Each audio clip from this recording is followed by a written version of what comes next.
Okay, can you tell me about the day you first heard Waltzing Matilda, sir? Well, we had been on down the canal, go on the canal, and we left there in December 1944, or 1942.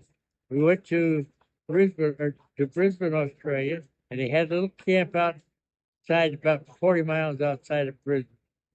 We were there, but the climate there was almost as bad as it was on the Guadalcanal. I came down with malaria, and we had already talked that we were not going to stay there. The scuttlebutt was out. We know we were moving, but I didn't know where. And so, even though I was sick, I would not go to sick bay because I know if they sick bay, they're going to put me in the hospital. And the division was going to leave, and I wasn't going to be leaving with. And once I don't know what other people feel this, but once I got to that division, I could not leave it, and I knew I couldn't. And so I refused to go to sick bay. My buddies in my tent would bring me food from the mess hall so I could eat. The day that we were leaving there to go to ship to go down to the river to get on the boat to go to Melbourne, I was so sick I couldn't even sit up straight.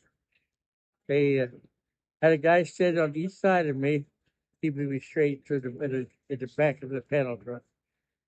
Got to the dock, there was no gauge plate. There was a cargo net. I had to climb that cargo net with my gear, my pack on, everything I had. I did climb. I got up top. I got across the rail. Took 2 steps, fell flat on my face.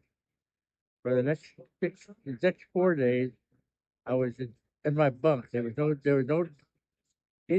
around it. We didn't have a foreman.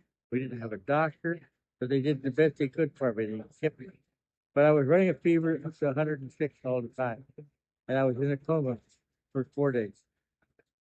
I got to Melbourne, Australia, and I come up on deck at the first time out. There I am looking out at the dock. There's a band out there. What were they playing?